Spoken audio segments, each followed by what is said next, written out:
Hello everyone, let's get unready with me. সেদিন ছিল আমার ডান্স এক্সাম, আর তার জন্য বেশ ভারী একটু মেকআপ করতে হয়েছিল। স্পেশালি আই মেকআপটা ছিল খুবই হেভি। তাই ভাবলাম তোমাদের সাথে শেয়ার করি আমি কি করে মেকআপটা রিমুভ করি। তো চলো শুরু করা যাক। যেহেতু আমার অ্যাকনে প্রন স্কিন, তাই মেকআপটা যদি প্রপারলি রিমুভ না করি তাহলে কিন্তু ফেসের হাল আরও খারাপ হয়ে যাবে। আর তার জন্য আমি সবসময় ফলো করি ডাবল ক্লিনজিং মেথডটা। ফার্স্টেই আমি গার্নিয়ারের মিসেলার ওয়াটারটাকে কটন প্যাডের মধ্যে একটুখানি দিয়ে আগে ভালো করে ফেসটাকে ক্লিন করে নিচ্ছি। গার্নিয়ারের এই অয়েল ইনফিউজড মাইসেলার ওয়াটারটা তো আমার পার্সোনালি খুবই ফেভারিট। দেখতেই পাচ্ছ আমার স্কিনটা অলমোস্ট ক্লিন হয়ে গেছে। আর তারপর আমি ইউজ করে নিচ্ছি ডট অ্যান্ড কের এই সিকা নিয়াসিনামাইড ফেস ওয়াশটা for double cleansing.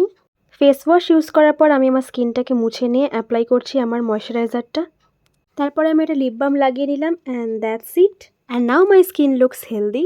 So tata, দেখা হচ্ছে পরের কোনো ভিডিওতে।